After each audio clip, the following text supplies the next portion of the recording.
Wacana sertifikasi pendakwah kembali ramai dibicarakan pasca viralnya kasus Miftah Maulana yang mengolok-olok penjual ST saat sedang berdakwah. Menteri Agama menyebut masih akan mengkaji sertifikasi pendakwah ini. Dan untuk membahasnya sudah bergabung Dirjen Bimbingan Masyarakat Islam Kementerian Agama Republik Indonesia Kamarudin Amin dan anggota Komisi 8 DPR RI Abdul Fikri Fakih. Assalamualaikum, selamat sore Bapak-Bapak. Selamat sore. Assalamualaikum. Baik, saya ke Pak Fikri terlebih dahulu. Wacana atau usulan sertifikasi pendakwah ini kembali muncul dari salah satu anggota Komisi 8 DPR RI. Menurut Anda sendiri, perlu tidak sertifikasi untuk pendakwah ini diterapkan? Iya, Mbak Elvira, terima kasih. Saya kira saya juga ada di sebelahnya soalnya dengan Kang Aman kemarin ya, ketika memberikan respon terhadap fenomena atau suasana. Mungkin kita menyebutnya kadang-kadang kegaduhan. Jadi karena ada kegaduhan, kemudian akhirnya ada reaksi gitu. Saya kira wajar-wajar saja.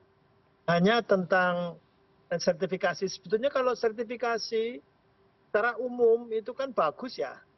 Saya juga mendorong misalnya lembaga-lembaga di Kemenak itu sebagaimana di kementerian lain, sebut saja di Kementerian Pendidikan dan Kebudayaan atau di Kementerian Tenaga Kerja dan sebagainya.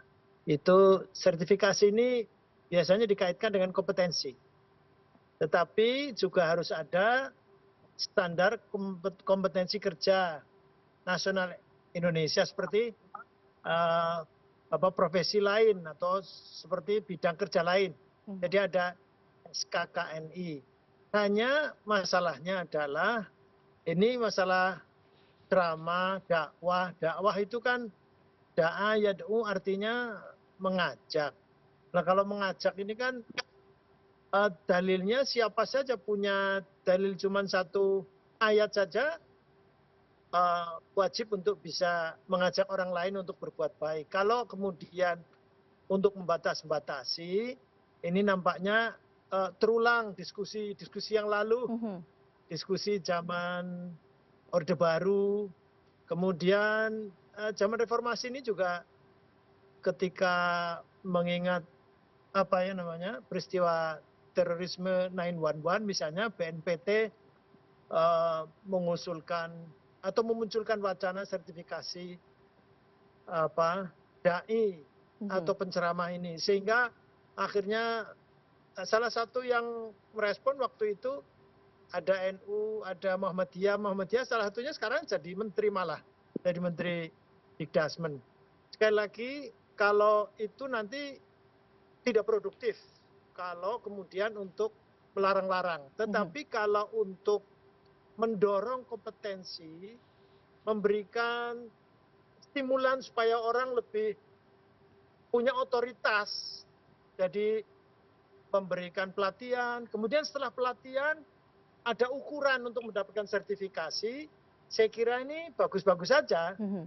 Hanya tapi kalau untuk membatasi, untuk melarang dan sebagainya, saya kira ini kontraproduktif. Baik, artinya sertifikasi halal misalnya makanan, itu kan tidak seluruhnya.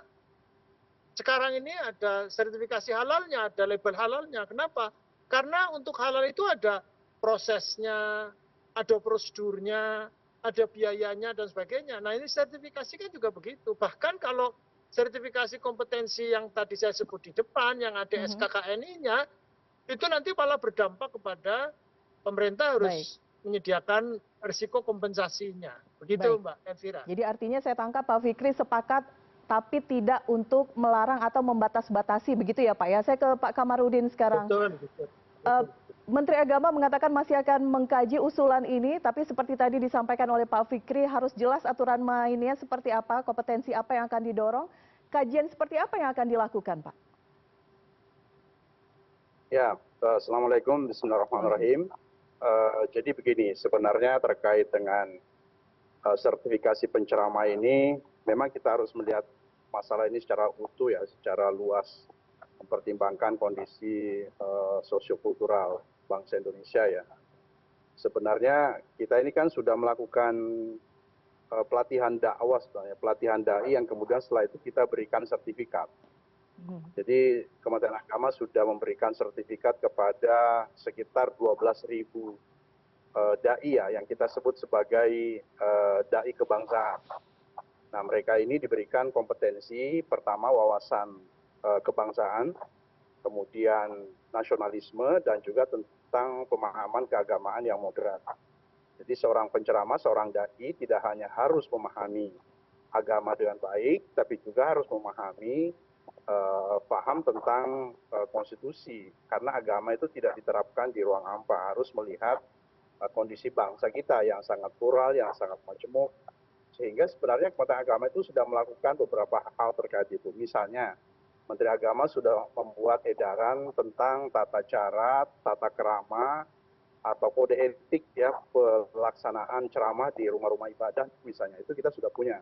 Bahwa misalnya dalam menyampaikan ceramah itu harus santun, harus tidak boleh tidak boleh mencerca, mencaci maki, harus menyejukkan, harus damai, harus paham tentang Indonesia ya, harus menghargai konstitusi dan seterusnya. Itu sebenarnya sudah ada surat edaran Kementerian Agama juga sudah memberikan sertifikat kepada lebih dari 12.000. MUI sebenarnya juga sudah melakukan sertifikasi penceramah itu. Nah, sekarang pertanyaannya adalah, saya kira ada relevansinya dengan Pak Fikri tadi, apakah yang boleh ceramah hanya yang memiliki sertifikat atau tidak? Nah, kalau di negara-negara lain, misalnya di Saudi dan di beberapa negara Arab yang lain, yang boleh ceramah itu adalah mereka yang sudah disertifikasi memang, karena memang menjadi sebuah profesi. Nah, di Indonesia, kalau saya kira belum bisa kita terapkan ya, yang boleh ceramah hanya yang sudah bersertifikat. Saya kira itu tidak sesuai dengan realitas Indonesia ya. Dan kebetulan penceramah itu atau ceramah agama itu belum menjadi sebuah profesi yang di mana misalnya mendapat tunjangan khusus oleh negara misalnya. Jadi belum menjadi profesi profesional lah kira-kira begitu. Sehingga masih amatir penceramah kita itu. Siapa saja masih boleh ceramah. Kita tidak bisa melarang si A si B untuk ceramah, tetapi kita memberi rambu-rambu dan kita melakukan pelatihan. Dan ini terus-menerus kita lakukan. Jadi Kementerian Agama setiap 4 tahun terakhir sudah memberikan pelatihan itu di seluruh Indonesia. Bahkan kita punya lembaga namanya Majelis Dai Kebangsaan. Jadi kumpulan para dai yang sudah kita latih, yang kita sudah training, memiliki wawasan kebangsaan, nasionalisme, paham tentang konstitusi, paham tentang Indonesia, dan juga memiliki paham keagamaan yang moderat, yang toleran. Tapi kita tidak mengatakan yang tidak punya sertifikat itu tidak bisa ceramah. Bisa dibayangkan masjid kita saja 800.000 lebih. Nah, siapa yang mau khutbah di situ? Siapa yang mau ceramah di situ? Kalau hanya yang bersertifikat tentu belum realistis lah. Jadi saya kira bahwa kita akan melakukan pelatihan-pelatihan dai, pelatihan penceramah, bersama dengan ormas-ormas keagamaan, bersama dengan MUI, terus-menerus kita lakukan dan harus kita lakukan. Tetapi kita belum sampai pada titik di mana mengharuskan orang untuk certified untuk bisa menjadi penceramah. Saya kira itu. Terima kasih.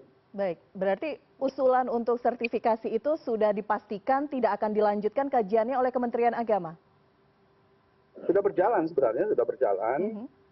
Yang mungkin dimaksud kajian itu apakah mengharuskan seorang penceramah itu bersertifikat. Nah, ini saya kira yang kalau menurut hemat kami belum saatnya ya, belum bisa karena penceramah-penceramah kita ini kan memang belum menjadi profesi yang di-endorse katakanlah oleh negara, misalnya ada nomenklatur sebagai ASN misalnya atau sebagai pegawai pemerintah yang profesinya sebagai penceramah, itu belum ada di kita. Karena bisa jadi difahami bahwa konsekuensi dari sertifikasi itu adalah memberikan tunjangan sertifikat misalnya, memberikan tunjangan profesi yang itu belum masuk dalam diskusi kita. Jadi yang kita lakukan sekarang adalah lagi terus-menerus melakukan peningkatan kapasitas penceramah, melibatkan ormas-ormas keagamaan, melibatkan bersama dengan MUI di seluruh Indonesia untuk terus kita mengajak teman-teman kita untuk berdakwah, berceramah sesuai dengan paham keagamaan yang inklusif, yang toleran, menghargai perbedaan, bahkan dia harus memahami tentang memiliki nasionalisme, kemudian menghargai konstitusi dan seterusnya. Jadi mereka tidak hanya penceramah yang paham agama dengan baik, tapi juga harus menjadi warga negara yang baik. Itu drama kita seperti itu. Baik. Yang kita kan rambu-rambunya, jadi sudah ada rambu-rambunya sebenarnya. Baik, tapi kan rambu-rambu ini tidak memiliki efek hukum, efek jera, karena kita tahu kasus yang baru saja terjadi, bagaimana seorang yang mengklaim dirinya adalah seorang pendakwah, kemudian kita melihat bagaimana kasus ini menjadi viral, dan akhirnya kita mempertanyakan kembali, apakah kemudian usulan sertifikasi pendakwah ini penting atau tidak. Menurut Anda bagaimana kemudian memitigasi para pendakwah kita bisa bertanggung jawab dan menegakkan etika dalam berdakwah ini? Ya, jadi begini, sertifikasi juga tidak menjamin ya, tidak bisa menjamin ya, itu mungkin hanya salah satu instrumen saja. Yang kita harapkan adalah keterlibatan seluruh masyarakat. Misalnya dalam surat edaran itu kita juga mengatur bahwa misalnya takmir masjid ya, pengurus masjid harus mengundang penceramah-penceramah yang tidak mengagitasi, tidak membuat suasana menjadi tidak kondusif, tidak membuat tidak sopan dan seterusnya. Jadi juga masyarakat harus selektif dalam menentukan penceramah-penceramah itu. Nah, oleh karena itu kami menyarankan kepada masyarakat untuk memilih penceramah-penceramah yang kira-kira termasuk tadi itu, misalnya yang sudah punya sertifikat atau memiliki reputasi yang baik begitu, yang bisa menyejukkan, bisa mencerahkan, bisa menjadi bisa menjadi perekat sosial begitu, tidak yang sebaliknya. Jadi tidak bisa negara sendiri sesungguhnya melakukan itu, harus bersama dengan civil society, bersama dengan ormas keagamaan, dengan MUI dan juga masyarakat yang terlibat secara langsung, misalnya para takmir-takmir masjid, majelis-majelis taklim. Nah, kami di Kementerian Agama kan punya misalnya ada 50.000 penyuluh agama. Mereka ini penceramah semua. 50.000 penyuluh agama. Kita punya dai kebangsaan. Kita punya kerjasama dengan ormas-ormas keagamaan. Jadi harus dilakukan secara bersama-sama sesungguhnya. Kalaupun nanti kita misalnya sepakati untuk melakukan sertifikasi, itu juga harus melibatkan semua pihak, harus bersama-sama dengan ormas, bersama dengan MUI, dan kita harus melakukan kajian secara utuh, ya, mempertimbangkan segala sesuatunya harus secara komprehensif. Baik. Karena tidak mudah juga, tentunya kita mengatakan yang boleh ceramah hanya yang punya sertifikasi saja. Nah, orang yang punya masjid, masyarakat. Yang menginisiasi untuk melakukan kegiatan-kegiatan keagamaan juga masyarakat. Masyarakat juga punya preferensi tersendiri tentang penceramah-penceramah yang dia sukai misalnya, dan seterusnya. Gitu. Jadi sementara kita membuatkan rambu-rambunya, kemudian kita mengajak masyarakat untuk terlibat dalam menentukan penceramah, dalam mengawasi juga tentang ceramah-ceramah agama. Baik, Pak Dirjen. Baik. Itu tadi standing point dari pemerintah. Saya ke Komisi 8 lagi, Pak Fikri. Artinya itu tadi pernyataan pemerintah, kita belum sampai di sana. Realitasnya artinya sertifikasi pendakwa masih jauh dan lebih memberikan kesempatan kepada masyarakat penilaian dan lain-lain. Tanggapan Anda? Ya, saya setuju kalau sertifikasi untuk meningkatkan kompetensi dan kapabilitas serta daya tarik dari penceramah atau dai. Jadi sifatnya voluntary dan bahkan menaikkan nilai tambah. Bukan mandatori, bukan kewajiban. Memang kalau kewajiban akhirnya nanti membatasi, nggak mampu kita. 80% dari 270 juta ini saya kira sangat besar, dan skema yang paling memungkinkan memang kerjasama dengan ormas-ormas keagamaan, tidak hanya Islam, karena mungkin Kementerian Agama lebih pas kalau membuat grand design, harmoni, membangun supaya kohesivitas antara umat salah satu agama, membangun adhesivitas, jadi supaya dengan yang lain juga rukun. Kan kebetulan mundurnya itu juga staf khusus untuk kerukunan antar umat beragama. Jadi kalau kemudian memberi contohnya di sesama agama yang sama saja kemudian ada problem, saya kira bagaimana memberikan contoh menggait atau berdiskusi dengan atau bermesraan dengan umat agama lain. Saya kira membangun kohesivitas dalam bingkai ukhuwah, tetapi juga membangun adhesivitas juga dalam bingkai ukhuwah juga kebangsaan. Saya kira begitu. Saya kira saya setuju kalau ini tidak mandatory tapi voluntary, saya kira begitu. Dan saya setuju kalau ini tetap dilakukan, tetapi ini untuk meningkatkan kapasitas. Kalau memang kompetensi nanti sertifikasi kompetensi nanti berdampak risiko, APBN nggak cukup 270 juta dengan 80%-nya umat Islam, saya kira kita tidak mampu. Tadi saya kira saya setuju dengan Pak Dirjen ini. Baik. Terima kasih Prof. Kamarudin. Amin. Baik, artinya usulan yang disampaikan kemarin Komisi 8 itu hanya usulan untuk pencitraan saja, memang tidak akan ditindaklanjuti oleh Komisi 8 atau seperti apa?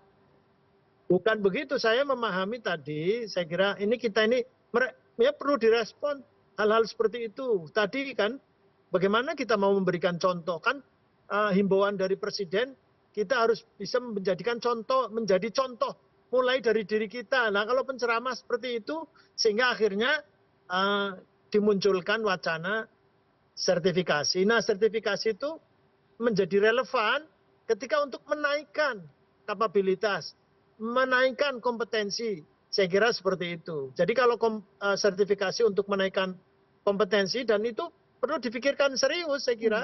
Dan yang paling realistis tadi disebut oleh Pak Kamarudin Amin bahwa kita kerjasama dengan lembaga-lembaga ormas keagamaan, tidak hanya Islam, saya kira juga Kristen, Hindu, Buddha, dan sebagainya. Begitu, baik, Mbak Elvira. Baik, saya sepakat untuk semua agama, karena memang pendakwah ini penting begitu ya, karena kita juga mengharapkan pesan-pesan yang disampaikan adalah pesan-pesan kedamaian untuk masyarakat kita. Saya terakhir ke Pak Dirjen. Pak Dirjen, mungkin ada imbauan bagi para pendakwah kita untuk menghindari hal-hal yang tidak diinginkan, bisa sekali lagi menyampaikan pesan-pesan keagamaan, mempertanggungjawabkannya juga secara etika.